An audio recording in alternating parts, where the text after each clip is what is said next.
Wait a minute. We're talking about that. Not working. Anyway, I've got a film for you. This has to do with, this is what paranoid personality disorder looks like. If it works. Let's see if it works. If it doesn't work, I did all that work for nothing. Oh, it's not going to work. Well, it's not going to work. Oh well. I'm sorry. I've got a video. It's on the... rats. Okay, we won't worry about it. Anyway, people with paranoid personality disorder are distrustful, suspicious, and expect others to take advantage of them in nearly all circumstances. They do not show a sense of humor and rarely relax or let down their guard in social situations. So these guys, I'm sure you've run into these people. I seem to have a lot of conservative friends that seem to have this problem. They have no sense of humor whatsoever. It's really kind of interesting. Anyway, they're suspicious, they're distrustful. They think the government's out to get them. And maybe it is, I don't know. Maybe they're right and we're wrong. Come on. Okay, there we go. They take offense readily and they hold grudges easily for some unintentional slight that they have interpreted as malevolent. They see everything as malevolent, unfortunately. These characteristics help to keep them isolated from others, and they typically have few or no close friends or confidants.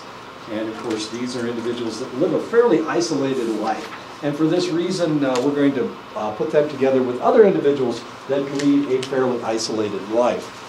Jealousy and envy, together with an excessive view of their own self-importance, are quite characteristic of these individuals. They are smarter than anybody else. They know what's going on. They're really big on conspiracy theories. They think the government's, as I said before, they think the government's out to get them. The IRS is a criminal organization run by the mafia. Everybody knows that. So they have some really interesting ideas. They accumulate weapons. They accumulate ammunition. The guy that shot up the theater in Aurora had 6,000 rounds of ammunition.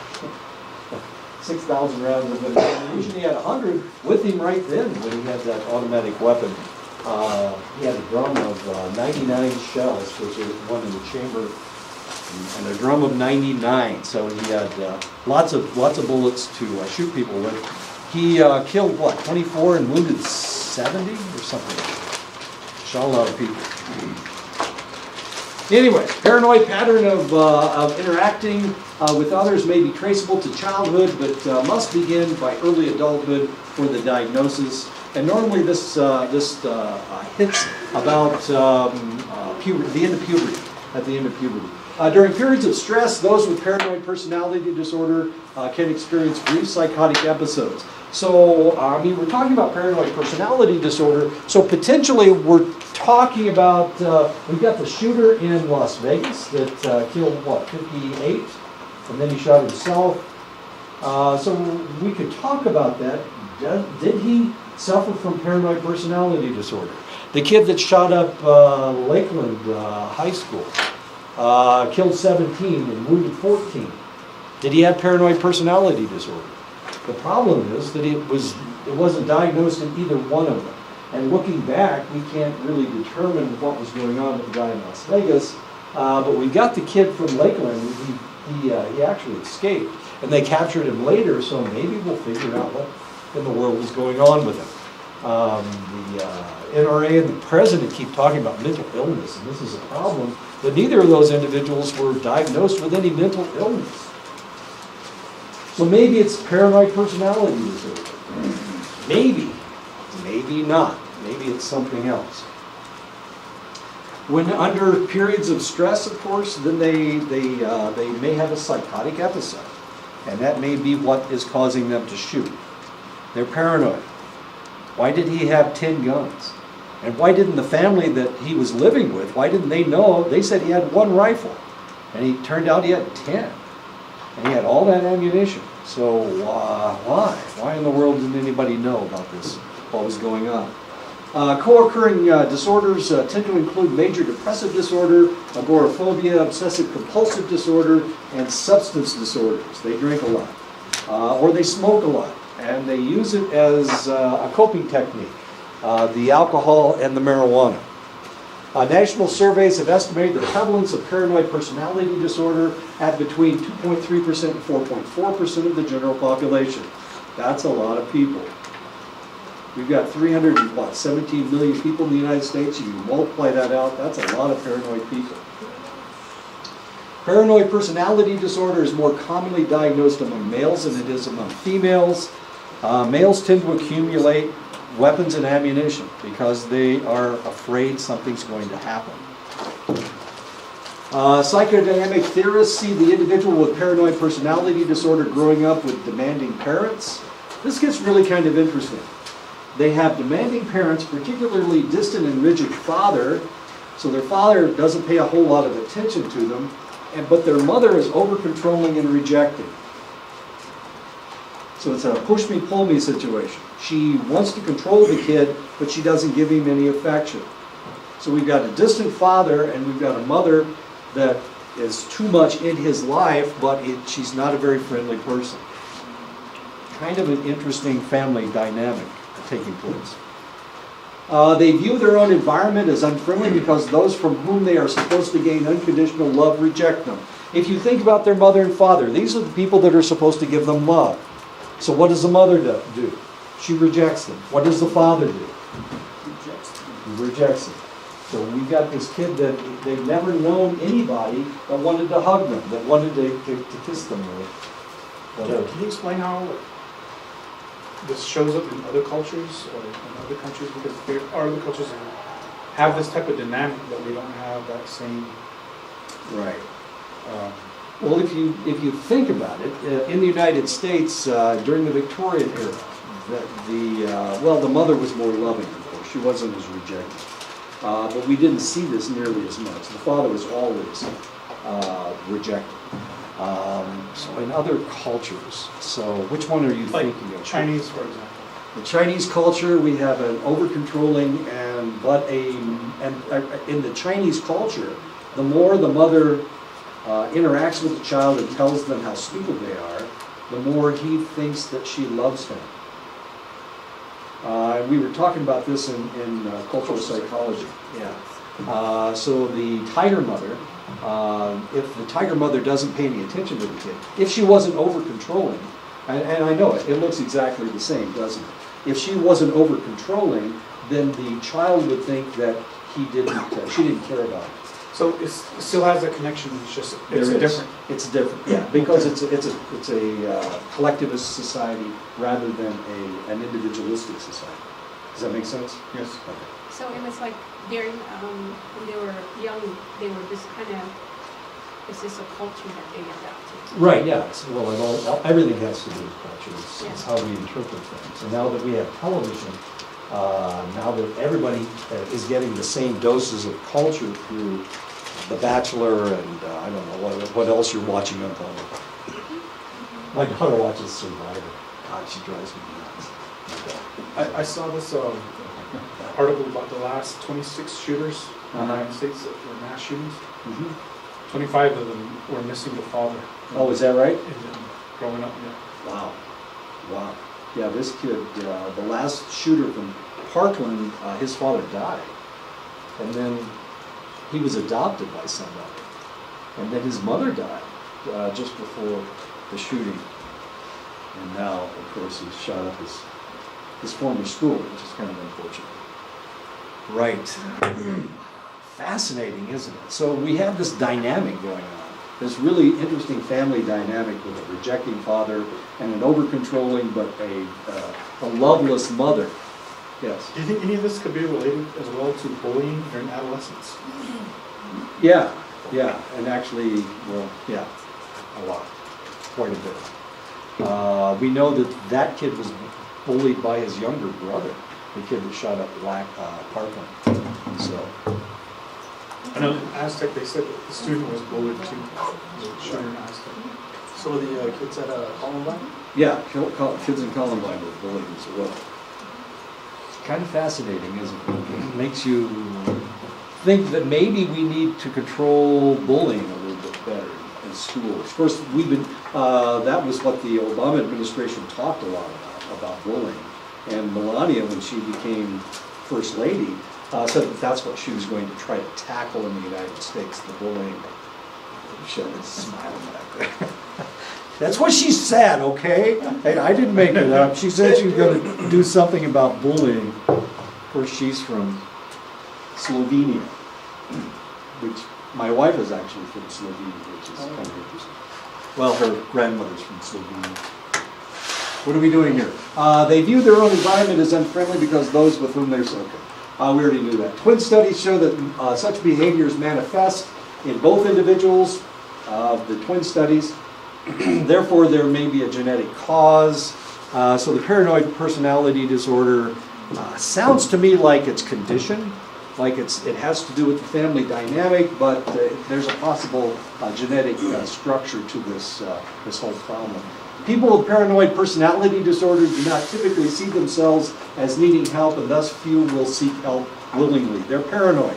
They're paranoid because they live in a dangerous world. And they see the world as dangerous. Just because you don't see the world as dangerous, they think you're stupid. So, yeah. And I have lots of friends with not this problem, but they're paranoid to some extent. And they accumulate weapons and ammunition, and then they drive me crazy. And I ask them, well, what are you afraid of? Why are you so scared? Who is it that's going to attack you? And they don't have an answer for that.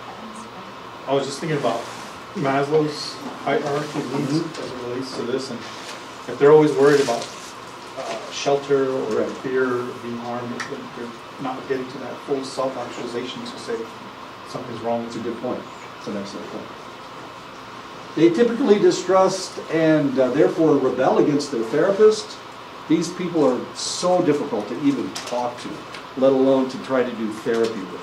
Before you can do therapy with them, you have to show them that you're the same person that they are. In other words, so how many therapists do you know that accumulate weapons and ammunition and whatnot? Therapy often is long and rarely productive. It doesn't work, okay? We can't fix these people. Different therapists focus on different aspects of the problem. Sometimes they try to increase their amount of time in a social situation.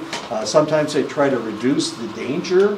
The real danger is the fact that they're accumulating all these weapons and ammunition, and potentially they're going to use them for some reason. They're angry with this person, they're angry with that person.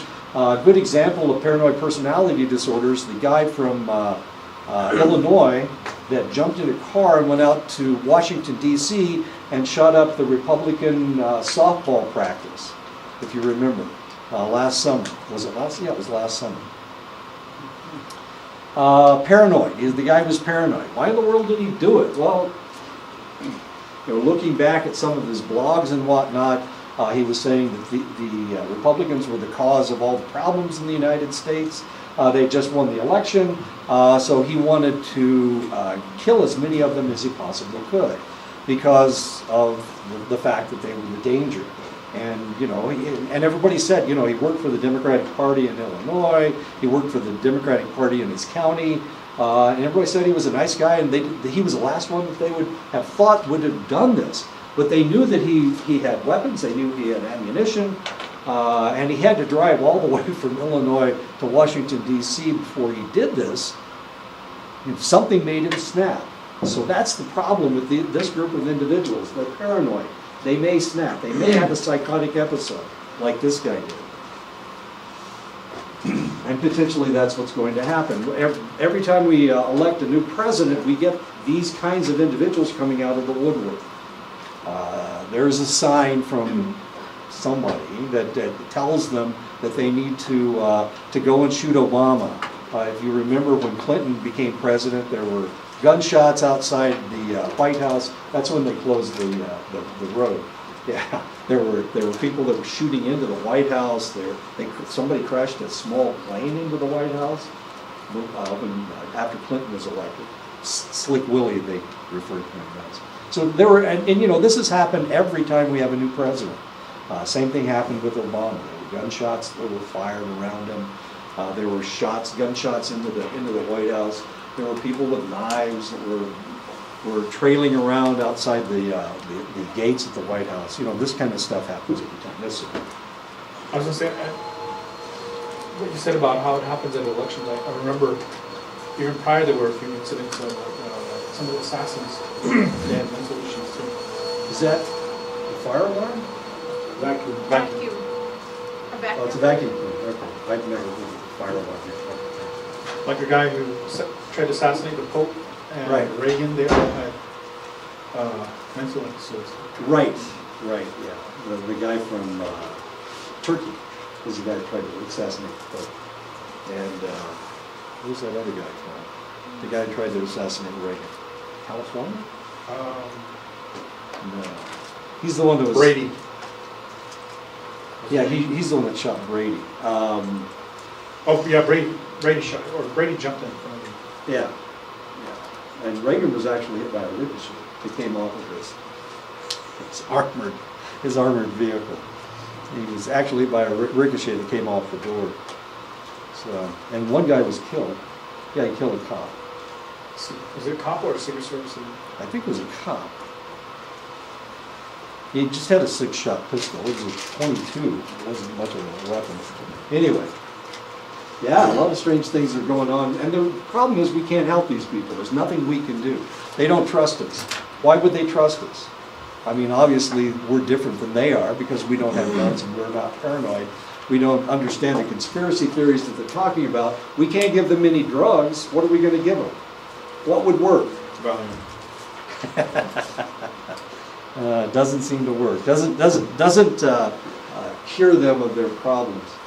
People with schizoid personality disorder persistently avoid and are removed from social relationships and show little in the way of emotions.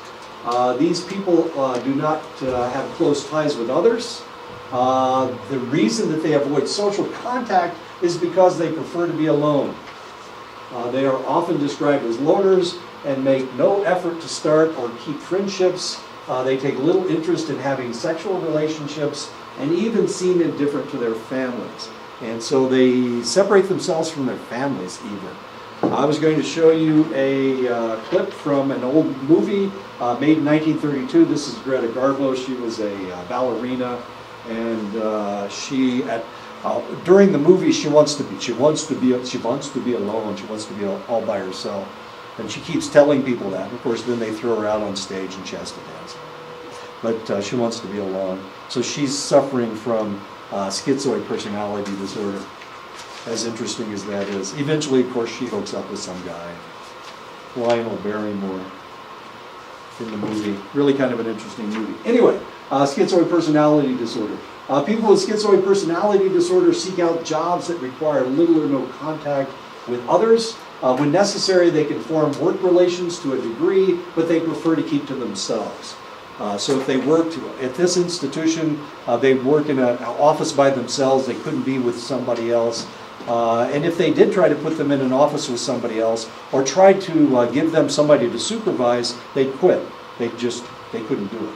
They just wouldn't do it. Many of them live by themselves. They have weak social skills. If they marry, their lack of interest in intimacy may create marital and family problems. They do produce children from time to time, but if they produce children, they don't have anything to do with them.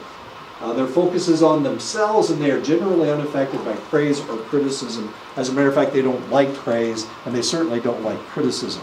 But they especially don't like praise.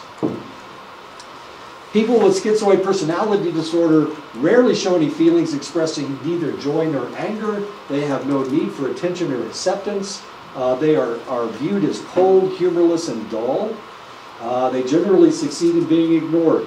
I mean, if you've got somebody that doesn't want to pay any attention to you, they don't want to talk to you, what are you going to do? You're going to force yourself on them and talk to them? Of course you won't. You're going to stay away from them. And you're fairly happy that you are.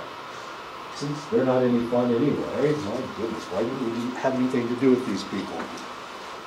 We will ignore people if they don't want to be talked to. If if they don't want us to interact with them, we'll just leave them alone. We'll let them stay in their houses. I have a neighbor that's like that.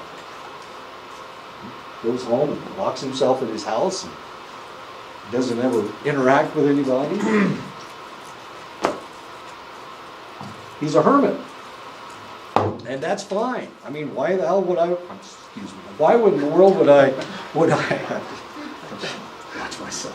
Why in the world would I want to interact with somebody that doesn't want to interact with me? I'm certainly not going to force myself on this person. The estimates are that 3 to 5% of the population has schizoid personality disorder. Slightly more men than women suffer from it, and they may actually be more limited by it because women are more socially acceptable than men are. It's a lot easier to reject males. Isn't that what it's? Yeah. That's why we have bar fights. Women don't get in bar fights, but men get in bar fights all the time. Do people suffer from this often? Are they often associated, or do they report feeling like audio and visual hallucinations? No hallucinations whatsoever. They just want to be alone. They don't have anything to do with anybody. It's like that spark that tells you that you need to talk to Chris. You know, that spark that wants you to do that doesn't exist for them. And if they were in this classroom, they'd try to sit in this chair. Introverts? They would be, beyond introverted. They would be like Edison over in the corner there. So, but he would never look up. You know, I could never get him to look up. If I had somebody in class like that, I would harass them, trying to get them to interact with me, but of course it wouldn't work because they keep their heads down. They wouldn't look at me, as interesting as that is. And if you try to deal with them, I mean, if you're trying to counsel an individual like this, there's nothing you can do. There's just nothing you can do. And they think they're fine. They just don't want to have anything to do with anybody. This is Ruby. She is a successful sanitation engineer involved in the planning and maintenance of water resources for a large city. Her job calls for considerable foresight and independent judgment, but little supervisory responsibility. She is appraised as an undistinguished but competent and reliable employee, and she's working with the sewer systems. Who wants to have anything to do with it? There are few demands of an interpersonal nature made on Ruby, and she is viewed by most of her colleagues as reticent and shy, and by others as cold and aloof. Difficulties centered around her relationship with her husband. At his urging, they sought marital counseling for, as he put it, she is unwilling to join in family activities. She fails to take any interest in the children. She lacks affection and is disinterested in sex. And because of that, why in the world would you marry somebody like that? Well, he did. People with schizotype, that's schizoid personality disorder, right? Is that what I was talking about? Yeah, schizotypal personality disorder. They display a range of interpersonal problems marked by extreme discomfort in close relationships, very odd forms of thinking and perceiving, and behavioral eccentricities. They seek isolation and have few close friends. The disorder is more severe than the paranoid or schizoid personality disorders, and that's one of the reasons why there is a separate disorder for schizotypal individuals. The thoughts and behaviors of people suffering from schizotypal disorder is noticeably disturbed. These individuals, we don't have to worry about them accumulating guns and ammo because these individuals wouldn't go into a store and do that. Oh. See, I had something from Big Bang Theory. So is that different from schizophrenia? Yeah. Yeah, this is one step down from schizophrenia. Okay. Yeah, we can look at these things and we can see them as steps heading to schizophrenia. Of course, schizophrenia is a psychosis. Symptoms may include ideas of reference, beliefs that unrelated events pertain to them in some important way, bodily illusions such as sensing an external force or presence. A number of people with this disorder see themselves as having special extrasensory abilities, and some believe that they have magical control over others, which is kind of exciting. Schizotypal eccentricities may include arranging cans to align their labels. Does anybody do this at home? Oh, good.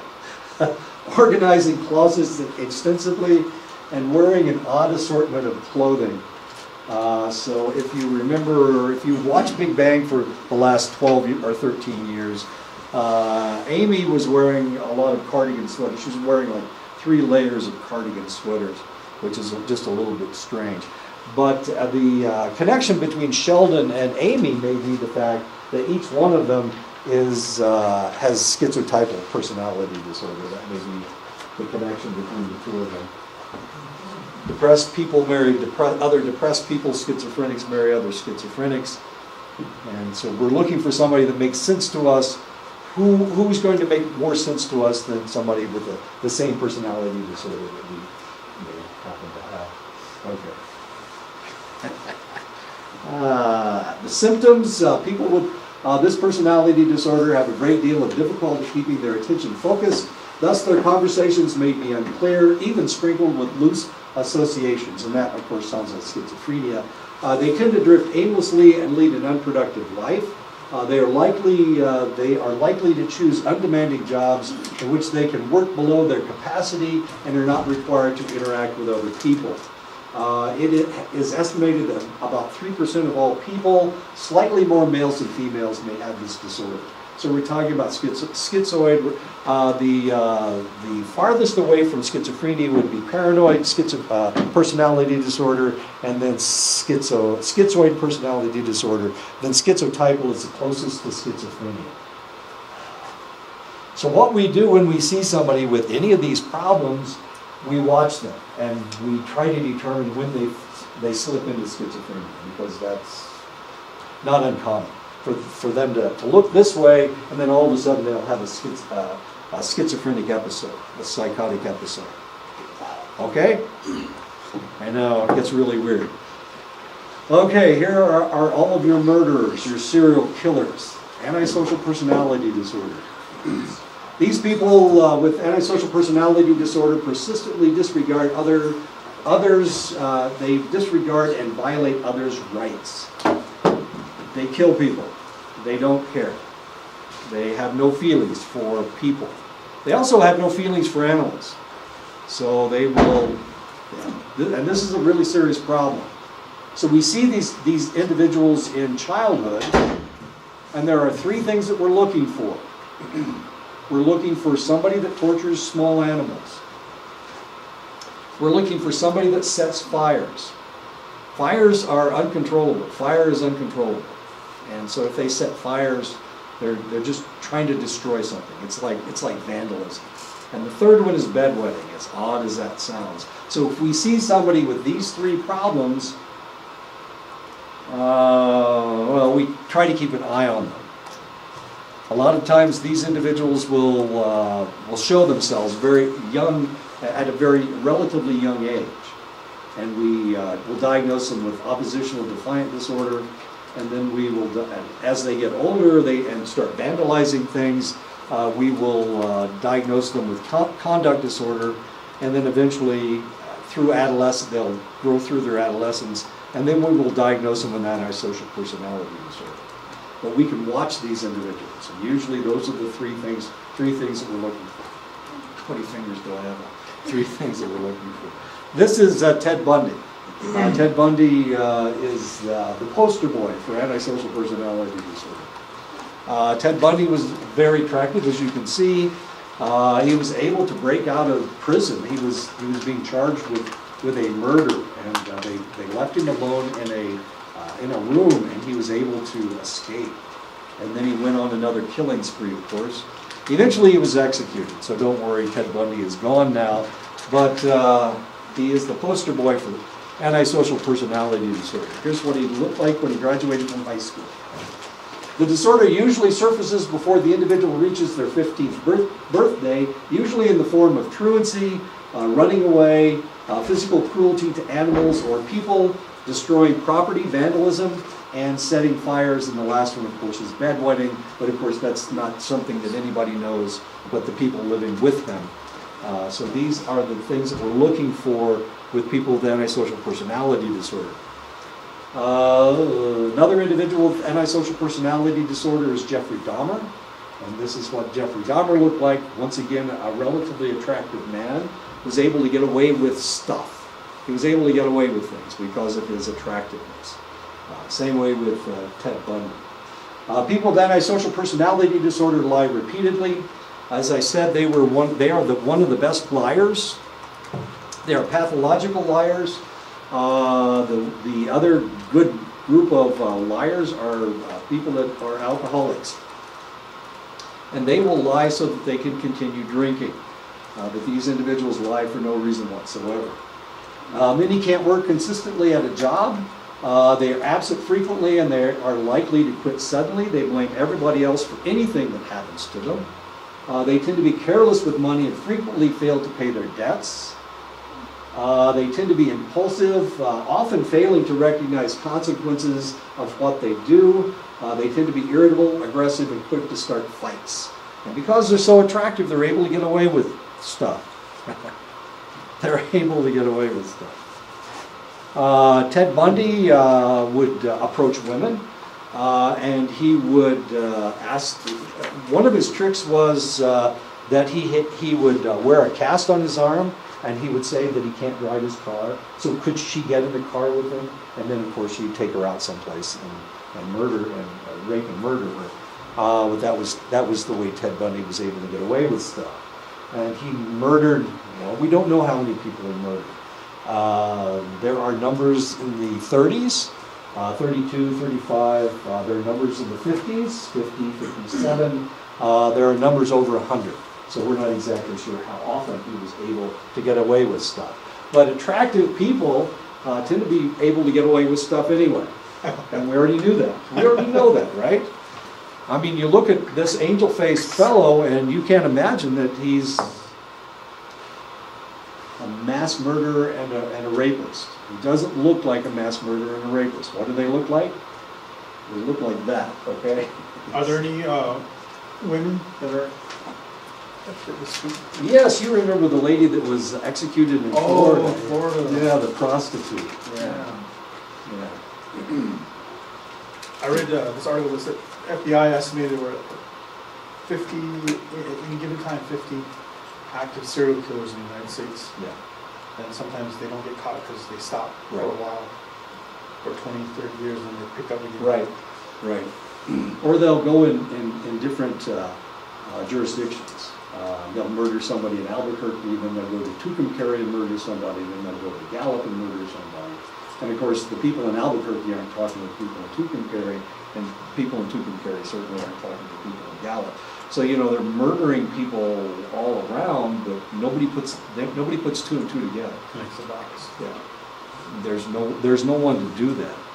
And of course, you know, our law enforcement has been handcuffed here lately because there are new congressional rules that they passed the last time they passed gun laws that said that they couldn't. There's certain information they can't share, and it usually has to do with weapons, which is kind of sad, and is part of the problem that we're having right now with all the gun regulations. You know, how in the world do we do a background check on somebody if Albuquerque's not talking to the state police in New Mexico?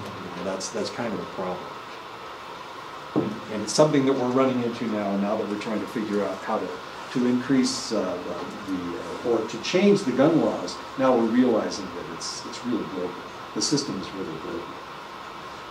Recklessness is another common trait of people with antisocial personality disorder. They tend to be self-centered and have trouble maintaining close relationships.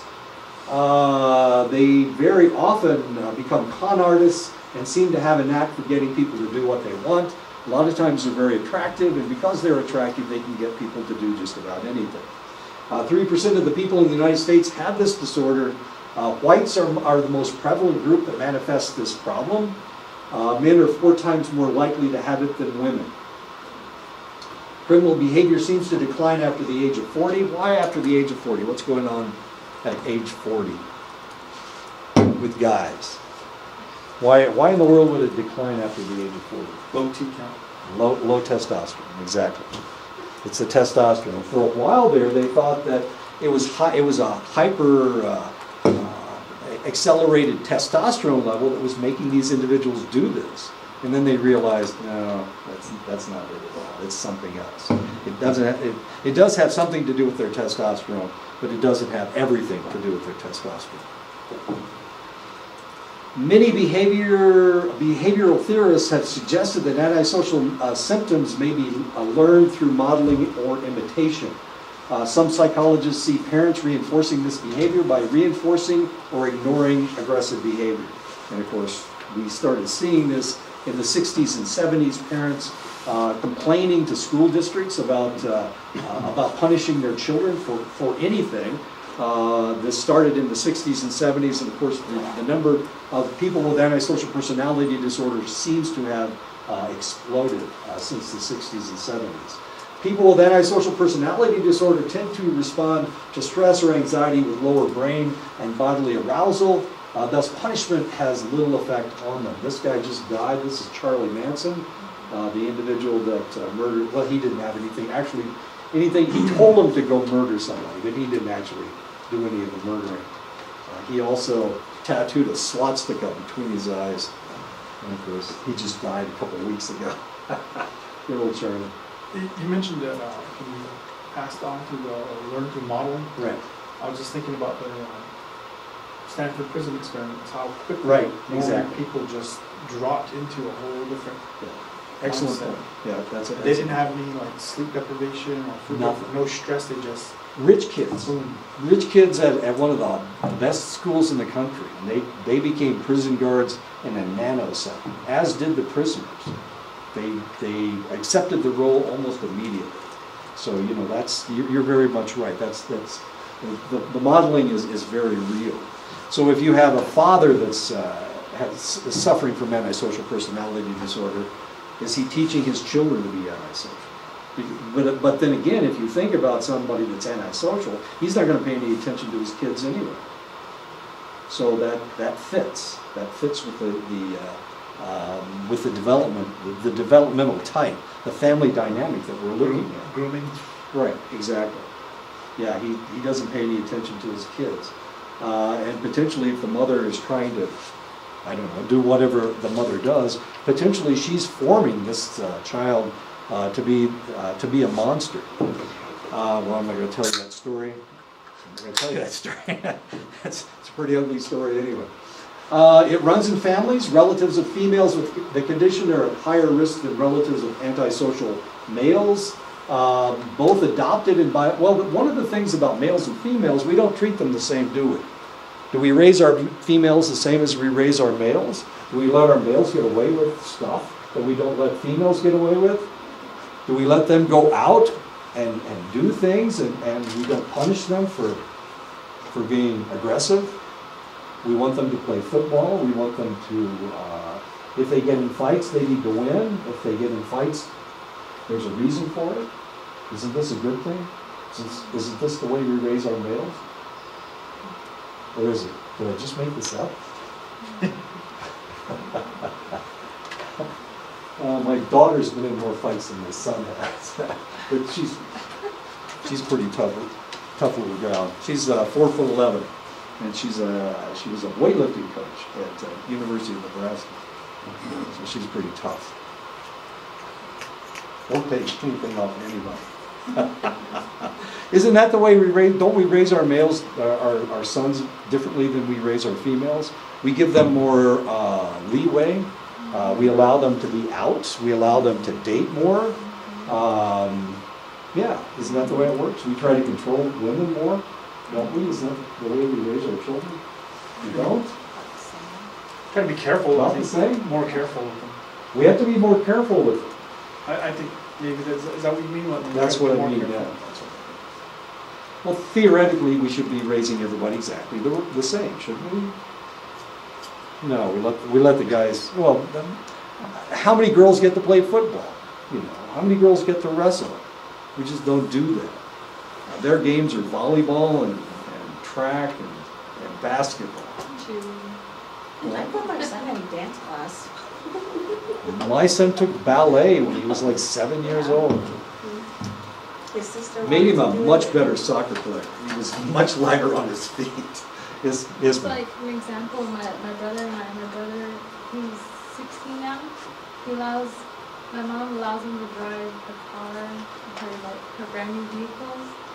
But when I was 16, she wouldn't allow me to drive or anything like that. I didn't get my license until I was like 20. My brother has his license at 16. So, That's not right. Yeah. What's your mother's telephone number? Let me call her. Yes. Well, she brings up something interesting that Yeah. is really, I think, prevalent, is the order of children. Your first child, your first couple of children, I think you're more careful with, and by the end, you're just like letting them do what they want to do. So, Well, it all depends on how many. is there any studies as far as people that have suffer from this kind of disorder, if they're later children? You know, that's an interesting thought. One of the things we're seeing now is that people are having fewer children than they were before.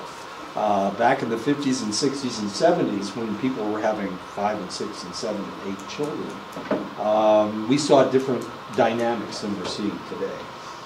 One of the reasons that parents are paying more attention to their children and are complaining to school districts about what the school districts are saying to their children, maybe because they're only having 2 and 3 children. Goes back to my earlier comment. It answers my question with the Chinese, Right, because they're only allowed to have one child. one child. So they have that attention. Exactly. Exactly. And one of the things we're going to see, well, it's in the other class. One of the things that we know is that only children and firstborns are more serious disciplinarians than later born children. So you need to have a lot of kids, I guess.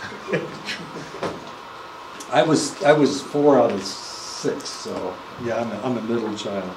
And look how perfectly I turned out. Oh, don't tell my older brother I said that. I don't want to get beat up again. He's kind of mean. He's a bully. What are we doing here?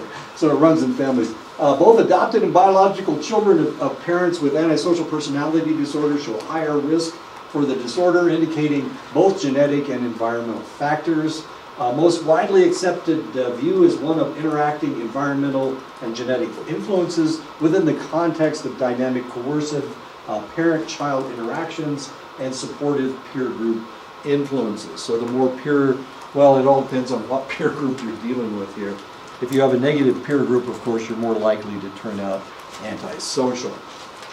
Once upon a time, these individuals were the stoners. They were the kids smoking pot. They were the ones that smoked outside the school. Now, of course, well, now that we've legalized marijuana, we're not seeing that nearly as much. These were the rebellious kids, and they would rebel in one way or another. They were also the athletes. They were the athletes that rebelled. They were the athletes that tried to get away with stuff. They were the ones that didn't do their homework and were expecting to get A's. So they turned out to have antisocial personality disorder, which is kind of fascinating. We may see this in some star athletes. We have Aaron Hernandez that murdered, well, potentially, we know that he murdered one person, but he was accused of murdering 3 people. We have basketball players that have a difficult time. Well, the one guy shot it, no, that was Plaxico Burress that shot himself in the leg with his pistol. He was a football player. But we may be seeing this in our star athletes as well. These individuals are never held to task when they're in school and they develop the antisocial personality disorder. It's accepted in this group because they're athletes and because they want them to compete. Is that the same argument that's made for, I don't think it's an actual diagnosis, but it's coined by this kid's lawyer, affluenza? Oh, affluenza, yeah. Yeah, affluenza. Yeah, it's kind of interesting. Yes, he's a spoiled brat, and because of that, is that antisocial personality disorder? You know, it kind of fits. It kind of fits. What did he do? This was down in Texas, wasn't it? I don't remember all of that. But he had didn't he run his car into somebody and killed them? I think it was a DUI. Yeah, it was a DUI. He was drunk, right, and he was only 15 years old. He was drunk and he was driving his BMW or his Mercedes or something, and he wrecked into a car and killed somebody, and then he left the scene of the crime. And the lawyer was trying to say it wasn't his fault, his parents. Oh, that's the kid that ran off to Mexico, isn't it? Oh, with his mom. Yeah, with his mom. His mom took him down to Mexico. Yeah. Wow. Yeah, it could fit. It could very easily fit. Wow. What a bunch of wackos. Let's talk about borderline personality disorder. We want to talk about wackos. Let's talk about borderline personality disorder. People with borderline personality disorder display great instability, including major shifts in mood and unstable self-image and impulsivity. Due to these symptoms, individuals who suffer from borderline personality disorder tend to have unstable relationships. That is the hallmark of borderline personality disorder. The fact that these individuals don't seem to be able to maintain a relationship. They don't seem to want to maintain a relationship. These individuals seem to always be in conflict with the emotions of their environment. So if everybody's happy, they're unhappy. They're looking for something to be unhappy about. If everybody else is unhappy, then they act happy. They are in conflict with the emotions that are being displayed in their environment. If they're in a relationship and their spouse is upset, then they will be happy. But if their spouse is happy, then they show a negative emotion. They may be physically aggressive toward others during their bouts of anger, or they might turn their anger on themselves. These individuals very often become cutters. They are individuals that make gestures of suicide. Sometimes they make a mistake and they actually will kill themselves. They will actually commit suicide. These people are characterized by impulsive, self-destructive activities that may range from alcohol and substance abuse to delinquency, unsafe sex, reckless driving, and cutting themselves. Suicidal threats and actions are also common. These individuals will threaten to kill themselves. If you break up with me, then I will kill myself. So they keep this guy on tenterhooks. It's usually females. They keep this guy on tenterhooks because he's afraid she's going to off herself if he doesn't do what she wants him to do. And she will threaten suicide over and over and over again.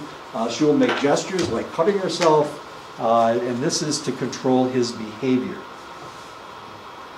Studies show that 70% of the people with borderline personality disorder attempt suicide at least once in their lives. 6 to 9% actually will commit suicide. They make a mistake. They take too many pills. Nobody came over when they called them, and of course they died of an overdose. They may try to hurt themselves as a way of dealing with their general feelings of emptiness, boredom, and identity confusion. Ouch. People with borderline personality disorder frequently form intense conflict-ridden relationships in which their feelings are not necessarily shared by the other individual. A lot of times they will get a hold of somebody that they can control. And that is the point. They get a hold of somebody that is very sensitive, a very sensitive individual. This is an easier person for them to control. And they will stay with that individual until they find somebody else. Usually if they find a good guy, they will torture that guy until suddenly they come across somebody that is a bad boy. And then they'll run off with the bad boy.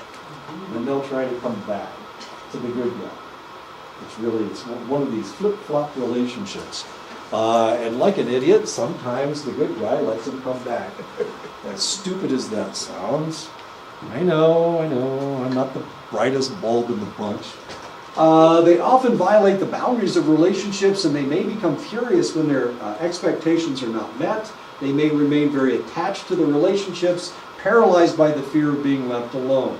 This sounds like codependency, but it's not quite there. Sometimes they cut themselves or carry out their self-destructive acts to prevent their partners from leaving. About 2% of the population are believed to suffer from borderline personality disorder. 75% of the patients receiving this diagnosis are female. The course of the disorder varies, but the most common pattern is for the instability and risk of suicide to reach its peak during young adulthood. and then gradually lessen with advancing age. Once again, we have, just like antisocial personality disorder, with the testosterone, we have a very similar situation. So what's happening with her? Why is she less likely to act erratically as she gets older? She's actually falls in love. Is she capable of love? That's a good question. I don't know if she's capable of love or not. Accepts herself? So She accepts herself? she accepts herself. She finds somebody that can fill that void in her life. Is that what's going on? Or does it have to do with ovulation? The closer she gets to menopause, the less likely she is to or the greater her fear of being alone, so she'll stay with the relationship. Sounds Freudian. Well, it has to do with hormones. My goodness gracious. Maslow's hierarchy of needs. I'm sorry? Hierarchy of needs. So what are we fulfilling? Yeah, this lady will never come anywhere close to self-actualization. No, never. Oh, that's why I was saying, maybe she accepts herself, maybe she gets to that point where Right. I'm good enough. Yeah, this is as far as I can get. I can't go any farther. I better stay with this guy because if I mess around again, I've got an example in just a second. These people tend to have childhoods marked by multiple parent substitutes. Really? Divorce, death, or traumas such as physical or sexual abuse. So it's very similar to dissociative identity disorder. The difference between these guys and the people with DID is that those guys, the people with DID, are more intelligent. This individual uses their sexuality, they use their emotionality in order to control people. And they will try to do this all their lives, until they go through menopause and then everything changes. Studies show that impulsive or physically aggressive borderline sufferers have lower brain serotonin levels, therefore they are depressed. Therapy can be successful if linked with medication. We start out with antidepressants, then we move to anti-bipolar medications, anxiolytics, and then antipsychotics. And we will walk our way through this stuff. And for that reason, a lot of individuals who have borderline, have been diagnosed with borderline, and are taking antipsychotics, are diagnosed with schizophrenia. As interesting as that is. A lot of time our diagnosis comes from what medications actually work on this select individual. So we see an individual that hasn't had a stable love life or a stable affection throughout most of their lives. As children, their mothers are potentially doing exactly the same thing as they will be doing in the future. And this may be a conditioning process, right? We've got childhoods marked by multiple parent substitutes. So lots of stepfathers, lots of boyfriends. And of course, how in the world do you get boyfriends to do what you want them to do? Or stepfathers? How do you do that?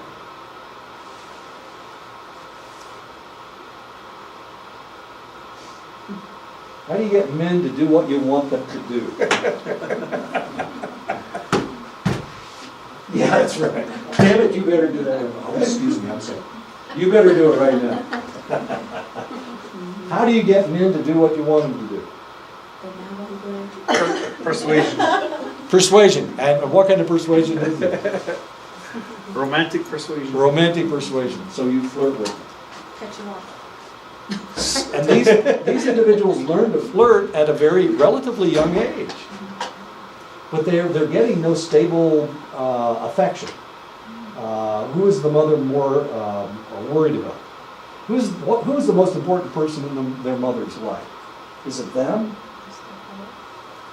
It's probably, yeah, whoever the guy is this week. Yeah. How in the world is she going to keep him? That's what she's worried about. She doesn't have to worry about keeping the kid, right? So she pays a lot more attention to Uncle Charlie or whatever she's calling this guy, whatever she's calling this guy. Probably depends on them. Probably depends on the woman. Right. Some of them will, But remember, this is a person suffering from borderline personality disorder. Well, you're talking about the mother. Yeah. And some mothers are not very good. As it turns out, some mothers aren't really good, very good mothers. They pay a lot more attention to their spouse or their boyfriend or whatever than they do to their kids. And these are the individuals that are more likely to suffer from borderline personality disorder. I can see how one person, if the mother's already suffering from how they can condition Right. the daughter. Right. I was just thinking about like if the mother isn't suffering from that, the daughter can still be conditioned into this, because if she sure. sees the mother maybe, for lack of a better word, motivated by financial constraints to Sure. hang on to that gentleman, Right. and then they can reinforce that. Good point. That's an excellent point. So she's not in love with this guy, but she has to keep him around just to pay the bills. So she doesn't have affection. She may insult him behind his back to her daughter. I saw this in my first marriage. They were not very nice. They hated their husbands. They all hated their husbands. This is the most bizarre thing in the world. And of course, they thought that my wife was in love with me, therefore they talked in front of me, and here I hear they all just held on to these guys because they needed the money, they needed to be taken care of. But that's why they held on to them. And they really didn't love them. They didn't have any affection for them. So, of course, that conditioned borderline personality disorder in my first wife. And of course, I'm a pushover. I know I'm a pushover. There's something wrong with me. Obviously, there's something wrong with me. I have personality disorder as well. So we can treat them with a lot of different things, and it all depends on which one of these things actually works. And a lot of times we will walk our way through all of these stronger and stronger medications until we diagnose them with schizophrenia. You mentioned that sometimes the lady might be attracted or find someone who's sensitive. Right. Do they pair up really well? Sap is the word. What's it called? Sap. Sap. He's a sap. Well, I was just thinking about like men who prey on women sometimes. Right. They can sense it. Right. They can pick it out with Oh, a woman sure. in a group, like they have a nose for it or something. And they'll zero in on that person. Right. Does that happen with? With women as well? Yeah. Women are better able to read facial expressions than men are. We know that. It's like 70%. Much better at reading facial expressions. There's the one facial expression women can't read is rage. They know by their actions. I'm sorry? You can know by their actions too.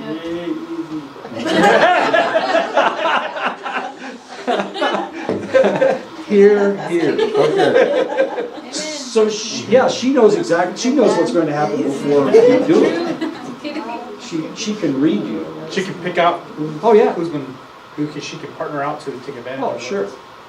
Oh yeah. They're much better at it than we are. We're like idiots.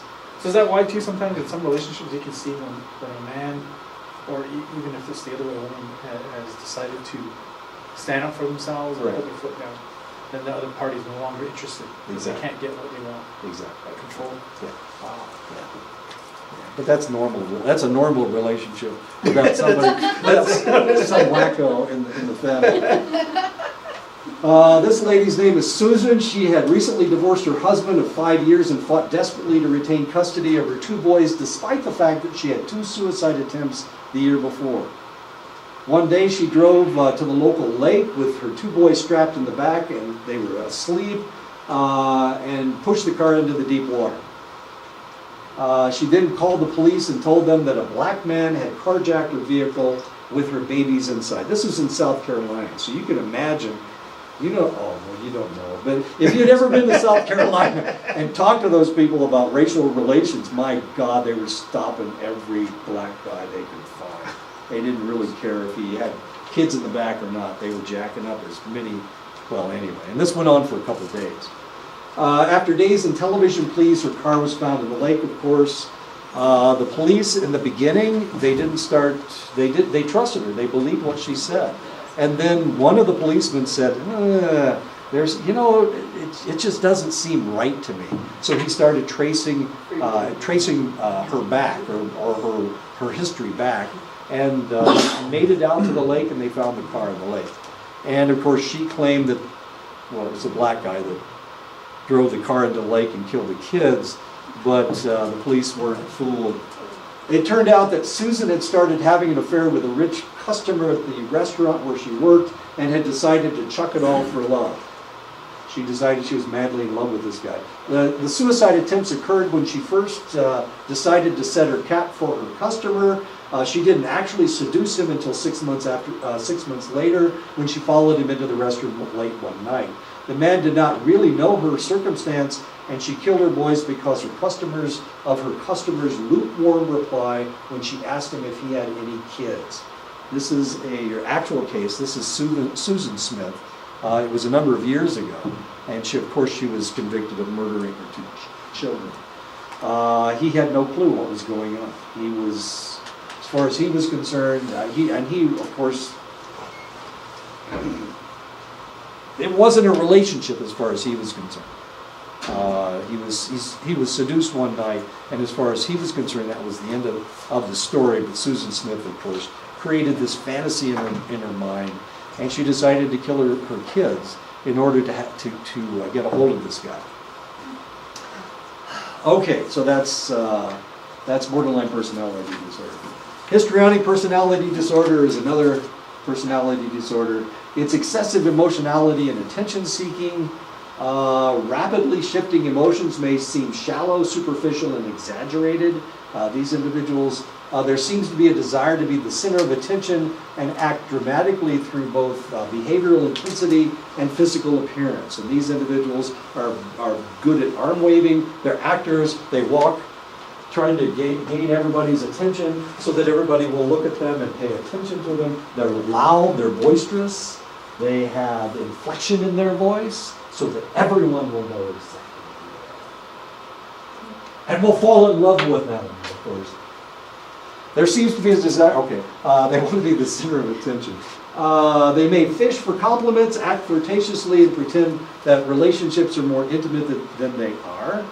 They will tell lies about knowing this person or that person. They're name droppers. They often assume either a victim or a princess role.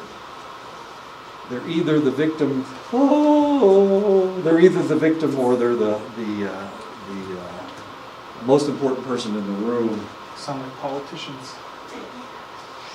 I wasn't going to mention his name.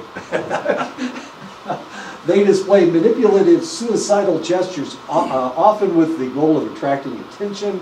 That's what makes it very similar to borderline personality disorder. Remember, those individuals have a lot of suicidal gestures as well. They tend to seek out novelty with excitement, easily becoming bored with routine. They very often dress provocatively, or they dress in clothes that are not common to the area. The general incidence appears to be close to 2% of the population. Although the diagnosis is given more often to females, the DSM-5 notes that the ratio is not significantly different from the proportion of females in treatment. So the reality is there are just as many men that have this problem as women. A lot of our actors and actresses potentially suffer from histrionic personality disorder, especially the ones that are willing, the ones that dress interestingly or have odd hairstyles, or wear interesting clothes on the red carpet at the Academy Awards or something. They're trying to get people to notice them and talk about them. These are all very interesting and important things. Fear of abandonment seems to be the root cause of histrionic personality disorder. Sounds like borderline here, doesn't it? Because that's their fear, is being abandoned. Socioculturalists feel that our society encourages adolescents and young adults to hold on to their childhood and dependency as long as possible, especially girls. These individuals do tend to seek therapy for more obvious reasons. They are difficult to work with. Therapy tends to be aimed at demonstrating to the client that they are overly dependent. So it's a form of codependence. Drug therapy is not very successful except to relieve the infrequent depressive symptoms. Yes, sir. I was just thinking, I know a few people who actually like fit this bill, but one of the common things I noticed. Are they professors? Sorry, I was just... One of the things that is a common between the people that I'm thinking about too is that they started to live through their children. Right. And they started to Live vicariously through their children. through their daughters. Right. And it seemed like an attempt to hold on to. Right. And they dress like their daughters. Yeah. As provocatively as they want their daughters to dress. So their daughters get attention, they get attention. Of course, they don't want to be called mom, they want to be called, they want people to think that they're sisters instead of, I know, histrionic personality disorder. It's weird, isn't it? What was that called? I'm sorry? What was that called? Histrionic personality disorder? Histrionic, yeah, write this one down. She's all calm. Grandma. Grandma.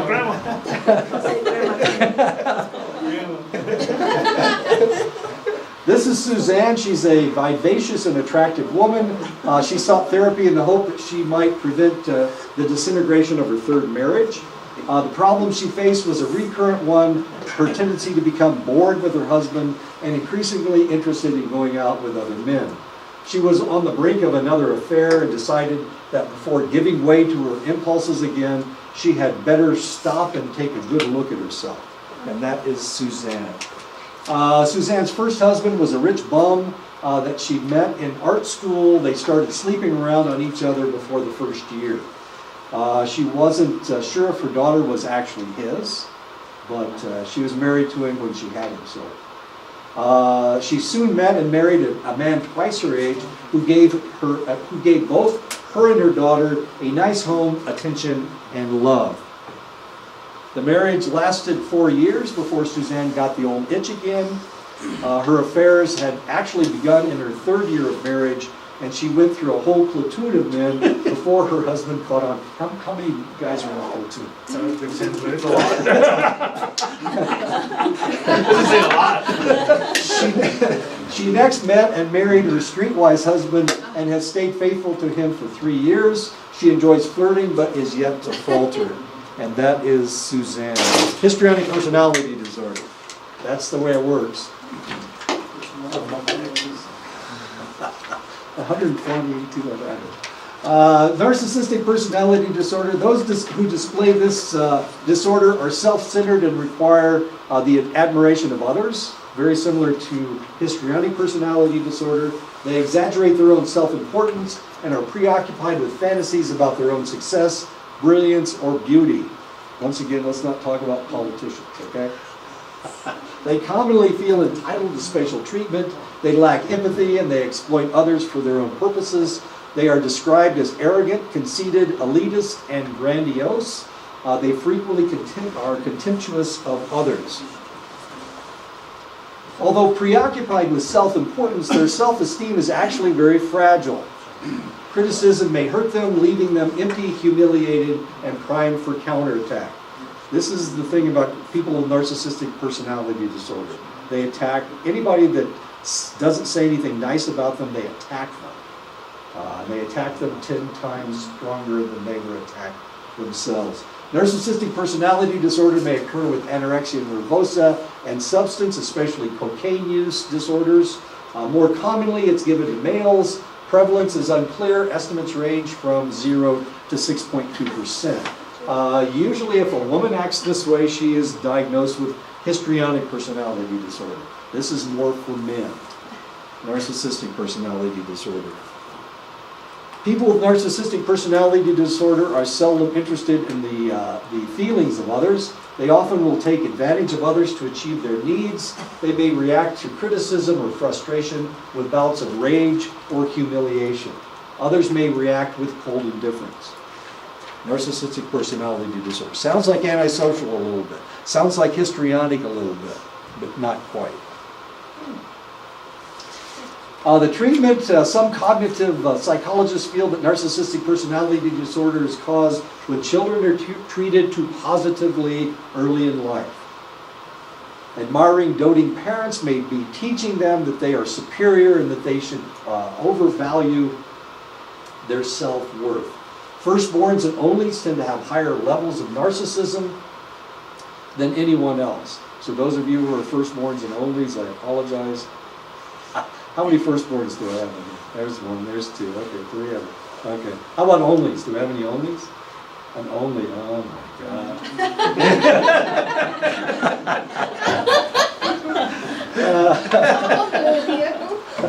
These people tend to be so arrogant that they are very difficult to treat, and of course nobody has that problem in here. So I wouldn't really diagnose anybody, even Chris, with narcissistic personality disorder.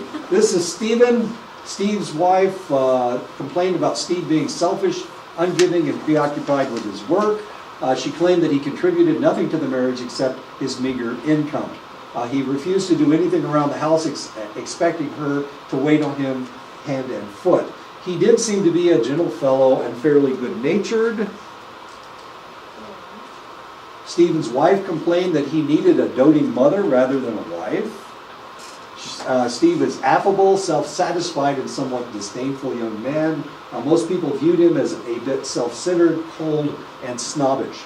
He admitted that he wasn't interested in making anyone else happy but himself. So that's Steve. He has narcissistic personality disorder. How am I doing? 4:14? Okay, I got a couple minutes. Cluster C personality disorders included those in which symptom presentations tend to be avoidant or fearful. About 6% of the general population displays at least one of the cluster C disorders. 6% of the population. People with avoidant personality disorder believe themselves to be unappealing or inferior to others. Now we saw with histrionic and narcissistic, we saw people that thought they were superior to everybody else. Avoidant personality disorder, these individuals think that they are inferior to everyone else. They exaggerate the potential difficulties of new situations, so they take few risks and rarely try new activities. And that's Bert from Big Bang Theory. He kind of has avoidant personality disorder. At one point he called himself a monster because he's so big. People with avoidant personality disorder usually have fewer known close friends. Though they actually yearn for intimate relationships and frequently feel depressed and lonely. As a substitute, some develop an inner world of fantasy and imagination. Fantasy and imagination? How do you do that? Play video games? I was just going to say. Between 0.5 to 1% of adults suffer from this problem. We may see this being more prevalent in the future, avoidant personality disorder, with all the video games and stuff. I was going to say too, the cosplay, role play stuff, it has started to expand. Yeah. And if you meet some of these people, they're actually really outgoing, extrovert when they're cosplaying, yeah. But when you meet them at home, they're very introvert. Totally different personalities. So the only time they are extroverted is when they're actually playing a role, playing somebody else. So they can be, okay, there you go. That sounds like all the characters in Big Bang Theory, except for Penny, I guess. Yeah, all those nerds. Building self-esteem seems to lessen the effects of avoidant personality disorder. Anxiolytics and antidepressants work as well, so we can actually treat these guys and make them better. There is significant overlap of symptoms and high comorbidity between avoidant personality disorder and social phobia, which may suggest a common biological underpinning. We have actually never actually tied the two together. They just seem like the same thing. Others argue that avoidant personality disorder should be considered within the schizophrenia spectrum, like schizoid and schizotypal. Possible psychological causes include parental or peer rejection in childhood, although little empirical evidence exists for any specific causal factors. So we really don't see this very often. We don't see this, well, it's relatively rare anyway, but it's really hard to tie all these things together. So did Michael Jackson have avoidant personality disorder? He lived on a farm all by himself with his chimpanzee, I'm sorry. Yeah, the chimpanzee. And then he decided he wanted children, so he made 3 children, I think. They're out there somewhere. Pharmacological approaches to treatment of avoidant personality disorder essentially assume that the condition has a common basis with that of social phobia. Case reports suggest certain antidepressant medications, specifically MAOIs, may be helpful. Does anybody know what MAOIs do? What they increase? What neurotransmitter they increase? MAOIs, monoamine oxidase inhibitors. What it increases? SSRIs increase serotonin.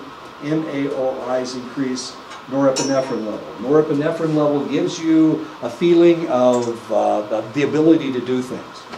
Okay, so we can treat this with increasing your norepinephrine level. As fascinating as that is, and that really works. So we can make you feel like you're functional. Like medication or? Yeah. Yeah, that's the medication we use for MAOIs. There's a problem with MAOIs. You can't drink wine, you can't eat nuts, you can't eat beans, or you'll have a physical reaction that gives you high blood pressure, and you cook from the inside out. So you said it boosts what again? It boosts your feeling of well-being, it boosts your feeling of that you can do things. But it's a dangerous medication. There are things you can't drink. You can't drink wine, you can't drink beer, you can't drink any fermented beverages. You can't eat olives. Pickles. I know, it's so weird. And beans, you can't eat beans. I had red beans and rice the other night for supper. Pig's feet. With smoked sausage.